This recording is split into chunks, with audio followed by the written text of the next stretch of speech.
வாடா செந்தில அப்படியாடா, வாழ்த்துக்கள்டா இந்த எடுத்துக்கிறேன்டா. சரி சரி ஓகேடா சரிடா சரி ஓகேடா. இங்க வர்றா கடவை குஜாலா வரையா அங்க பாரு. ஆமாண்ணே குஜாலா வரையா என்ன செந்திரலேன்னு இந்த கேட்பான் நான் கேட்பான் அவன்கிட்ட. என்ன இவங்க வேற கூப்பிடுறாங்க? நான் வரேன். என்ன ப்ரோ கூப்பிட்டீங்க? ஆமா டான்ஸ் ஆடிட்டு கையில போட எங்கடா போறேன்? என் ஆளுக்கு ப்ரொபோஸ் பண்ண போயிட்டு இருக்கேன். சரிடா ஸ்வீட் எடுத்துட்டு போடா, நல்லதே நடக்கும்டா. உண்மையாவா? உண்மையிலேடா. அப்ப நான் கமிட் ஆயிட்டு உங்களை வந்து பாக்குறேன். எங்க அவங்கள ரொம்ப நாளா லவ் பண்ணிட்டு இருக்கேன். லவ் பண்ற மூஞ்சிய பாரு போடா. A few moments later. என்னடா சொல்லுங்க மூஞ்சி டொக்கு போடுவா? ஆமா ப்ரோ நான் கேளுங்க ப்ரோ. ஜோசா உள்ள வரேன். என்னாச்சு? அவன் நீ வேணா சொல்லிட்டா. சரி விடுறா, வேற பிள்ளைய பாத்துக்கலாம்டா. அதுக்கு நான்டா மூஞ்ச தொங்க போட்டு வர. நீ தானடா சொன்ன ஸ்வீட் எடுத்தா நல்லது நடக்கும். சரி விடு, ஆனது ஆயிப்போச்சு, வேற பிள்ளைய பாத்துக்கலாம். என்ன செய்ய? இல்லடா நான் அவ கிடைக்கல, இந்த சூசைட் பண்ண போறேன். சரி போற ஸ்வீட் எடுத்துட்டு போடா. அடி செருப்பானா? ஸ்வீட் எடு கொண்டாடு.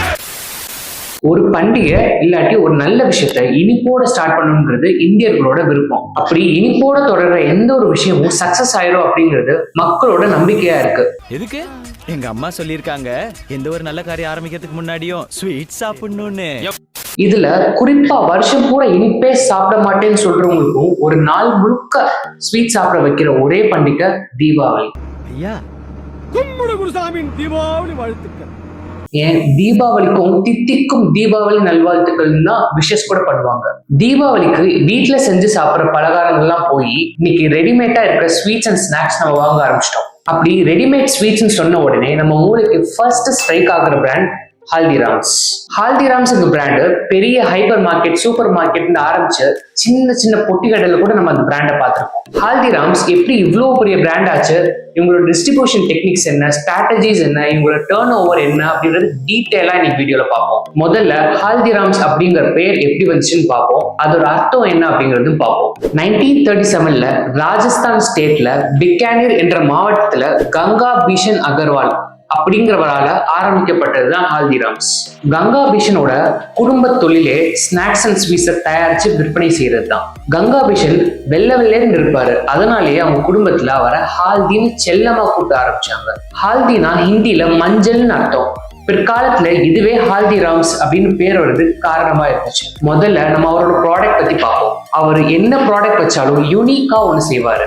நம்ம தமிழ்நாட்டுல பலகாரம் அப்படின்னா சீடை, முறுக்கு, ஜிலேபின்னு சொல்லுவாங்க. அதே மாதிரி வடக்குல புஜியா அப்படிங்கிறது ரொம்ப ஃபேமஸா இருந்துச்சு. புஜியாங்கிறது வேற ஒண்ணும் இல்ல, கடலை மாவும் எண்ணெயும் வச்சு செய்யற ஒரு ஸ்நாக்ஸ். இந்த புஜியாவுக்கு அங்க நிறைய கடைகள் சின்ன சின்னதா இருக்கு. கங்கா பிஷனோட குடும்ப தொழிலே அந்த புஜியாவை செஞ்சு விற்கிறது தான். இப்படி நிறைய வருஷமா இதை சேல்ஸ் பண்றதுனால அவர் பல விஷயங்களை கத்திருக்காரு. இதுவே இவருக்கு ஒரு யூனிக்கான ஒரு ப்ராடக்ட் நம்ம செய்யணும்னு தூண்டுகோலா இருந்துச்சு. எல்லாரும் செய்யற மாதிரி கடலை மாவுல செய்யாம அவர் தான் முதல்ல மோத் பீன் அப்படின்னு சொல்லுவாங்க, அதாவது நரிப்பயிர்ல இருந்து ஒரு புஜியாவை செய்ய ஆரம்பிச்சாரு. ஆக்சுவலா இந்த நரிப்பயிர்ல நிறைய ஹெல்த் பெனிஃபிட்ஸ் இருந்துச்சு, கூடவே சேர்ந்து நல்ல முறுமுறுன்னு டேஸ்டாவும் கிடைச்சது. ஸோ இந்த ஒரு சீக்ரெட் ஃபார்முலா வச்சுதான் அவர் 1937ல பிக்கானீர் அப்படின்ற மாவட்டத்துல ஃபர்ஸ்ட் கடையை ஓபன் பண்ணி சேல்ஸ் பண்ண ஆரம்பிச்சாரு. சரி, இவர் யூஸ் பண்ண மார்க்கெட்டிங் ஸ்ட்ராட்டஜி பத்தி பார்ப்போம். ஒரு நல்ல குவாலிட்டியான ப்ராடக்ட்டுக்கு தேவை ஒரு நல்ல பிராண்ட் ப்ரமோஷன். இதை நல்லா புரிஞ்சுக்கிட்ட பீஷன் அவரு அந்த ஊர்ல இருக்க மகாராஜா பேரு, அதாவது டங்கர் சிங் அப்படின்ற பேரை வச்சிருக்காரு. ஆக்சுவலா அந்த ஊர்ல மகாராஜா டங்கர் சிங் ரொம்பவும் ஃபேமஸா இருந்ததால இவரோட ப்ராடக்ட் பேர் டங்கர் சேவ் புஜியான்னு வச்சிருக்காரு. ஆக்சுவலா அந்த மகாராஜா அந்த ஊர்ல ரொம்ப ஃபேமஸா இருந்ததால இவரோட பிராண்டும் ரொம்ப ஈஸியா போய் ரீச் ஆயிடுச்சு. அது மட்டும் இல்லாம இந்த மகாராஜா டங்கர் சிங் அந்த ஊர்லயே ரொம்ப பெரிய ஆளாவும் இருக்கிறதுனாலயும் மதிப்புத்தக்க ஒரு ஆளா இருக்கிறதுனாலயும் அந்த பிராண்ட் மக்கள் மத்தியில ஈஸியா நம்பிக்கை பெற்றுச்சு. முன்னாடி சொன்ன மாதிரி அவரோட புஜியால அவர் நரிப்பயிர் யூஸ் பண்ணதுனாலேயே டேஸ்ட் எல்லாருடையும் ரொம்ப அற்புதமா இருந்துச்சு. அதனாலேயே அந்த காலத்துல கிலோ 2 பைசாக்கு வித்துட்டு இருந்த புஜியாவை இவர் கிலோ 5 பைசான்னு வித்துட்டு இருந்தாரு. ஆக்சுவலா மக்களும் இவரோட புஜியாவுக்கு நல்ல ஒரு வரவேற்பை கொடுத்தாங்க. இவர் அந்த காலத்திலேயே ஒரு வாரத்துக்கு 200 கிலோ புஜ்ஜியா வித்துட்டு இருந்தாரு. சரி, இப்போ அவர் எப்படி அந்த ப்ராடக்ட்ஸ் எல்லாம் எக்ஸ்பேண்ட் பண்ணாரு அப்படிங்கறத பார்ப்போம்.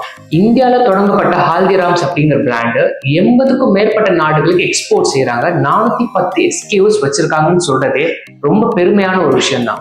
2013 to 2014 வருஷத்திலேயே அவங்களோட டேர்ன் ஓவர் 3500 கோடியை தாண்டிச்சு. அதாவது இந்தியாவில் மெக்டொனால்ட்ஸ் அண்ட் டாமினோஸையும் தாண்டி இவங்க பிசினஸ் உலகத்துல பயங்கரமா கொடி கட்டி பறந்துட்டு இருந்தாங்க. ஏரியால நீ மட்டும் தான் கடை வச்சிருக்க, வேற யாரும் இல்லைன்னு ஆணவத்துல ஆடுறல. உன் ஆணவத்தையும் அக்கிரமத்தையும் அழிக்கிறதுக்கு பூமியில ஒருத்தன் பிறந்திருப்பான்டா. அவன் நிச்சயமா ஒரு நாளைக்கு வருவான்டா. வந்துட்டான்டா. ஹீரோ இன்ட்ரோடக்ஷனா? டேய் வாடா டாமினஸ். வாடா மெக்டொனால்ட்ஸ். நான் அந்த பக்கம். என்னடா அழகம் போல நம்ம தானா? ஆமா, நம்ம 2 பேரும் தானே இந்த இண்டஸ்ட்ரியில இருக்கோம். நம்மள அடிச்சுக்க யாரா இருக்கு? ஸ்நாக்ஸ்ல நம்மள அடிச்சுக்கணும்லடா. அதான் This year awards goes to the Haldiram's. Haldiram. என்னடா ஏதோ ஹல்திராம்னு சொல்றாங்க? யாரு? நான் தான்டா ஹல்திராம். நீ எப்படி 2 பேர்த்தையும் முந்திட்டு போன? நீங்க எப்படி சக்சஸ் ஆனீங்க? புஜ்ஜியா இந்த வாங்கிக்கலாம். ஒரு வழியா ஸ்நாக்ஸ் மார்க்கெட் பிடிச்சதும் இவங்க நெக்ஸ்ட் பீவரேஜ் செக்ஷனுக்குள்ள என்டர் ஆனாங்க. அதாவது இவங்களோட பீவரேஜ் செக்ஷன்ல இவங்க butter milk, lassi, milk shake, squash பல வெரைட்டிஸ் ஆட் பண்ண வச்சாங்க. அப்படியே சைமல்டேனியஸா ஸ்நாக்ஸ் வெரைட்டில சமோசா, சிப்ஸ், மூங் தால் பல வெரைட்டிஸ் இன்ட்ரடியூஸ் பண்ணாங்க. கூடவே ஸ்வீட் செக்ஷன்ல குலாப் ஜாமுன், ரசகுல்லா, லட்டு, சோன் பப்படி, ஹல்வா அப்படிங்கிற வெரைட்டிஸ் எல்லாமே ஆட் பண்ணிட்டே வந்தாங்க. இப்போ இவ்வளோ ப்ராடக்ட்ஸ் வந்த உடனே அவங்களே அவங்களோட ஓன் அவுட்லெட்ஸ் அண்ட் ரெஸ்டாரண்ட்ஸ் ஆரம்பிச்சிட்டாங்க. இவங்க ஒவ்வொரு ஸ்டேட் என்டர் ஆகும் போதும் அந்த ஸ்டேட்ல இருக்க மக்களோட டேஸ்ட்டுக்கு ஏற்ற மாதிரி அவங்க ப்ராடக்ட்ஸை விட்டதுனால எல்லா மார்க்கெட்டையும் உங்களால சக்சஸ்ஃபுல்லா கேப்சர் பண்ண முடிஞ்சது. இதுதான் இவங்களோட மெயினான சீக்ரெட் சக்சஸ் ஃபார்முலாவா இருந்துச்சு. ஆக்சுவலா இவங்களோட ப்ராடக்ட் பேர் செலெக்ஷன் எல்லாமே அந்தந்த ஊரை சார்ந்தே இருந்துச்சு. அதாவது மெட்ராஸ் மிக்சர், பெங்களூர் மிக்சர், பஞ்சாபி தட்கா, ராஜஸ்தான் பீடா, ஆக்ரா தாஜ் பீடா அப்படின்னு பல ப்ராடக்ட்ஸ் லான்ச் பண்ணிருக்காங்க. காது ரெடி ஆயிடுச்சு. இது எந்த ஊருடா போகுது? மதுரைக்கா? காதுக்கு முன்னாடி போடு, யூஆர்ஏக்கு பின்னாடி போடு. இப்ப சரி சொல்றான். இதான்டா பேரு. நன்றிங்களே ஜி. ஜி இது பஞ்சாப் போகுது ஜி. பஞ்சாப் போதா? பஞ்சாப் தட்கா. சூப்பர் ஜி. போட ஆட்டத்தை.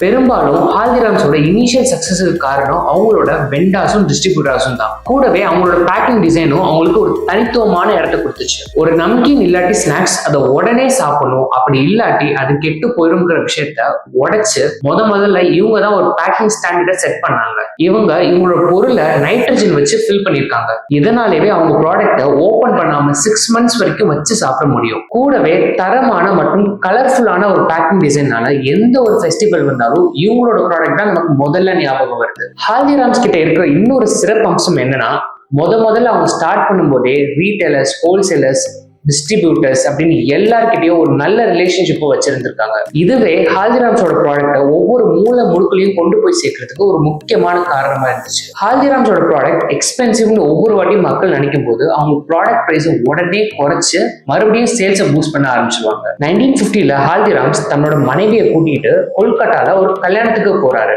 அங்கதான் ஹால்திராம்ஸ்க்கு தன்னோட ப்ராடக்டை இங்கேயே செல் பண்ணக்கூடாதுன்னு ஒரு யோசனை வந்துச்சு. இதன் விளைவா 1957ல ஹால்திராம்ஸ் தன்னோட மகன்களான மூல்சந்த் அண்ட் ராமேஸ்வர் லால் ஓட ஹால்திராம்ஸ் புஜியாவாலான்னு ஒரு ஷாப் ஸ்டார்ட் பண்ணிருக்காரு. இது கொஞ்சம் வருஷத்துலயே ரொம்ப ஃபேமஸ் ஆயிடுச்சு. அடுத்து வந்து ஹால்திராம்ஸோட கிராண்ட்சன்ஸ் அவங்களோட பிசினஸ டெல்லிக்கும் நாக்பூருக்கும் எக்ஸ்பேண்ட் பண்றாங்க. ஆனா ஹால்திராம்ஸ் ஃபேமிலிக்கு ஒரு பெரிய சவால் டெல்லியில காத்துட்டு இருந்துச்சு.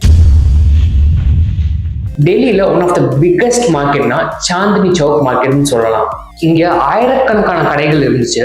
1983ல ஹால்திராம்ஸ் தன்னோட முதல் கடையை அங்க ஆரம்பிச்சிருக்காங்க. ஹால்திராம்ஸோட வாரிசான ஸ்ரீ கிஷன் அகர்வால் தன்னோட சகோதரர்களோட உதவியால ஒரு ஃபேக்டரி, பேக்கரி மற்றும் வீடுகளை உருவாக்குனாரு. டெல்லியில வாழ்ற மக்களுக்கு இந்த புஜ்ஜியான்றது ரொம்ப பழக்கப்பட்ட ஒரு ப்ராடக்ட் தான்.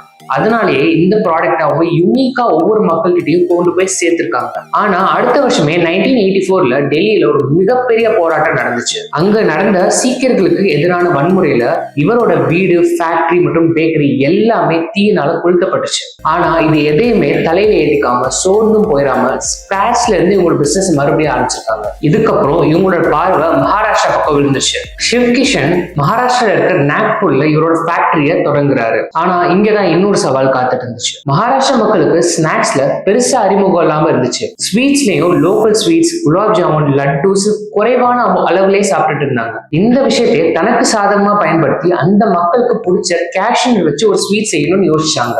அப்பதான் பால், சர்க்கரை, குங்குமப்பூ மற்றும் கேஷ்நட்ஸ் வச்சு ஒரு ஸ்வீட் செய்யறாங்க. அதுக்கு பேர் தான் காஜு கட்லி. இவங்க தான் இந்தியாலேயே முதல்ல காஜு கட்லி அறிமுகப்படுத்தியிருக்காங்க.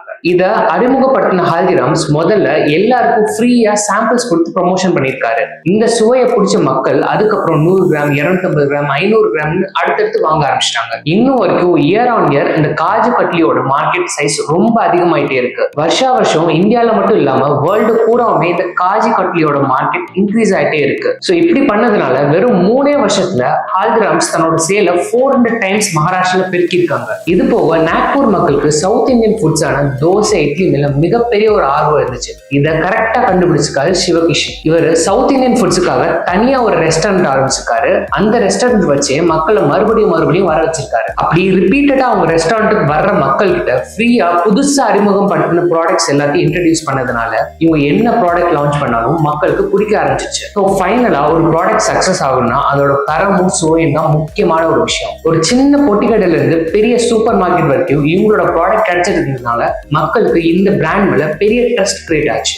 செலிப்ரேஷன் டைம்ல ஹால்திராம்ஸோட ப்ராடக்ட்டை கிஃப்ட் பண்றதே மக்களோட ஸ்டேட்டஸ் சிம்பிளா பார்க்க ஆரம்பிச்சிருக்காங்க. இதனாலே மக்கள் மனசுல ஒரு மிகப்பெரிய ட்ரஸ்ட்டை கிரியேட் பண்ணிருக்காங்க இந்த ஹால்திராம்ஸ். எப்போ ஒரு பிராண்டோட பேர் சொன்னோடனே அந்த ப்ராடக்ட்ஸ் எல்லாம் நம்ம மனசுல ரீகால் ஆகுதோ அப்போவே அந்த பிராண்டுக்கு பல பிராண்ட்ஸ் ரோல் மாடலா எடுக்க ஆரம்பிச்சிருக்காங்க. சரி, இது வரைக்கும் நம்ம சொன்ன ஹால்திராம்ஸ் எல்லாருக்கும் நெக்ஸ்ட் எபிசோட்ல இன்னும் சக்சஸ்